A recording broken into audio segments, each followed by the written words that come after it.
Good afternoon mga kamotoholigan. So ito yung status natin ngayon sa garahe. So si Potoy nagsisimula na ulit siya kay Craig at isasalpak na yung gulong mamaya. Habang si Louie naman is chinune up yung motor ni Mark from Las Piñas. Tapos nandito na naman yung favorite natin, si Alec. Sa aking tropa niyang si Junjun. Si Junjun. Tapos lalagyan niya daw ng carrier yung TMX niya kasi mag-grab food daw siya. So nandito nga pala ulit yung motor ni Miss Krish. Sa kasamaan palad, pagka pick up nila kahapon ng motor, hindi pa sila gano'ng nakakalayo. Alang Molino pa lang is nasaltik sila ng tricycle. So meron nung kaming CCTV footage. Ayun. Apo. Ayun. Sinagin niya na, no? Diba? Tumagin sa kanan siya. Opo. Na talagang sablay yung tricycle driver. Kung mamalasing ka nga naman. So thankfully ang nadali lang is yung mga levers. Bumalik ko yung fat bar. Yung fork niya na ituwid na ulit natin. So papalit lang ng mga switches kasi nasira yung switch dito. Wala nang ano, hindi na may ano. Tapos gasgas sa headlight. Pero maswerte na hindi naman na dali yung pininturahan natin. At ang pinakamahalaga sa lahat ay ligtas si Krish at si Ma'am, yung girlfriend ni Miss Krish. So magpapasalamat na rin talaga. So ganun lang naman ang ayusin natin dito. So iniwan na ulit sa amin para lang maayos yung mga konting problema. Yung bar end niya rin na basag. So papalitan natin. So yun, nilabas ko rin yung mga motor ko i-start para hindi mapanisan ng gasolina. Alright.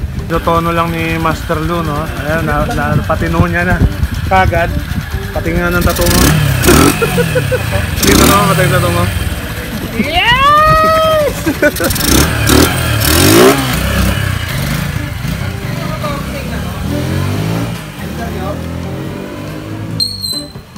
Action Star, ah.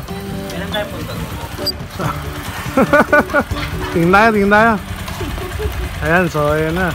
Nawala na yung ingay na sinasabi ni Mark. So tinono lang. Sanay na si Master Lo dyan.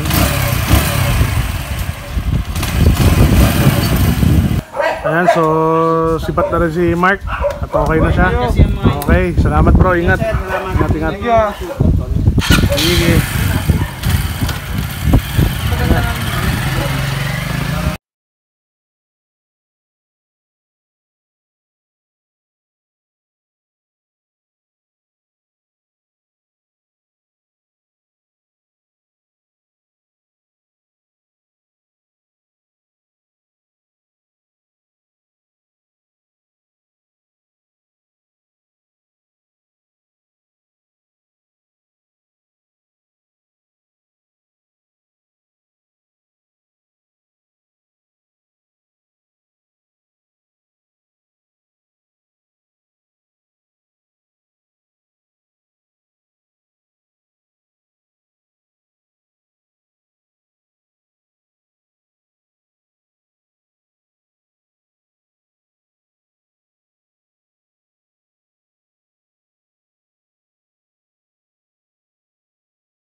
Mga kamotohooligans, kung natatandaan yung nagpatato si Master Lou ng logo ng Motohooligans, Yeah. Ibibigay na natin sa kanya to. Para meron na siyang old school na bike. So, hindi ko na lang sabihin kung ano usapan namin ni Louie dyan. Pero, yan, dahil sa gusto kong magkaroon siya ng old school na motor. Yan, siya na ang bahala dyan kay Lazarus. Dahil si Lazarus is matagal nang natutulog. So, gaya nga sa Bible, si Lazarus ay kailangang bumangon. Kaya nandyan siya. Alright! Ayos ba, Brad? Ayos. Okay. Ano masabi mo kay Lazarus, Brad? Buhayin kita, Lazarus. Pag nabuhay ka, titiklop silang lahat. Alright! Namo! Good afternoon. So nag-ayos lang tayo konti sa garahe para malinis yung parkingan. Ito yung dito yung bike na ni Miss Chris. Tapos dito naman ang status natin. Dito si Ray. What's up? Ayan. So may papa-adjust lang si Ray. Tapos meron pangalan mo, sir? John Mike, sir. Si John Mike. Ayan, so may papatingin siya sa ano, Hindi rin ubra yung ano sir, yung keyboard. adventure style. Pero yung yung plus may kakita. So, sa So, ilalim. may init na yata itong dalawan to. Si Junjun tsaka si Alec. Kasi sir, masyado rin ano minsan. Akala nila, Junjun, relax. hindi nila alam yung keyboard. Titignan mo, Brad. Minsan dadating ano lang daw siya yung chok lang pala na bihis kahit balik. harness. Explain mo naman yun. Akala mo sa makina problema. Pabalikan ko kayo mamaya mga kamoto hooligans. Ayun, mga kamoto hooligans.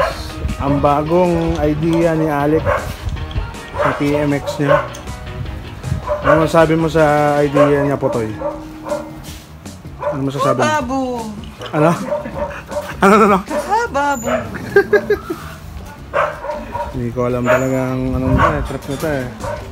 Lek, nagdo-drugs ka ba? Hindi. Ang harap buhay lang. Hanap buhay. Hanap buhay. Tama naman. Joke lang yun kasi itong kay meron din eh. Ayan. Pareho lang sila ng carrier. So medyo nagtutono lang si Master Lou para baka mabawasan yung pagtutok ng tambucho. Ayun, so batch na rin si Ray. Ayun, medyo madilim lang. So okay na yung mga pina-adjust niya. Sige tol, ingat.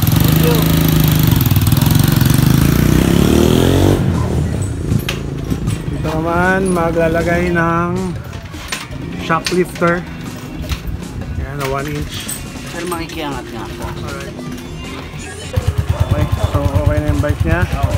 Maglagay tayo ng 1 inch lifter sa shocks. Ayan, para mas makakapag-angkas na hindi sasayad ang likod. Right. Ako naman ang maglalagay ng 2 inches. Dahil yung bagong bili natin, nilagay natin dun. So magto 2 inches tayo. Yan, so uwi na siya. At okay na. Tol, thank you ha.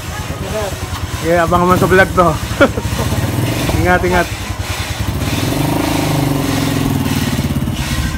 Tapos ako naman nagkabit ng 2 inches na lifter. So makita natin kung ano mangyayari sa bike ko. So ayan, mga kamoto hooligans, nakabit na yung carrier ni Alex. So naglagay ng bracket dito si Master Potoy. Tapos kinonect sa shocks. Ayan. Oh my shock. So ayan na yung paglalagyan niya ng basket niya. Ay basket. Box niya, ayan, tahong. Mga order namin ng mga talaba. Ayan. Tapos ayos na rin yung sa brake niya dito kasi naputol to. Ay, bumengkong pala. So ayan. So sa mga nakakaisip mag-ano ng bracket, kaya nating mag-convert. Ayan. At syempre, Mas malaking gulong sa master po to yan eh. Diba? Ano sabi mo, Brad? stock ba yan? Legit. Stock eh. So ayan, pwede naman yung dalawang estudyante natin dito. Siyempre ang driver at ang back ride. Pinifeel niya yung Junjun ni Junjun. Ayan ang view.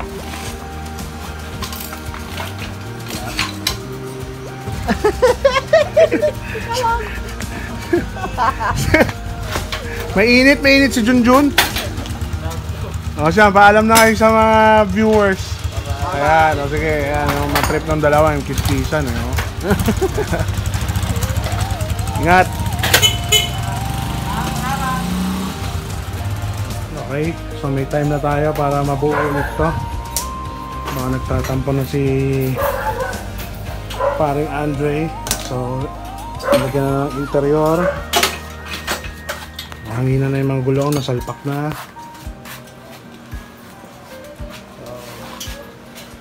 Ayan yung stance. So syempre gigit na dapat to. So wala pa kasing kabitan kaya yan muna.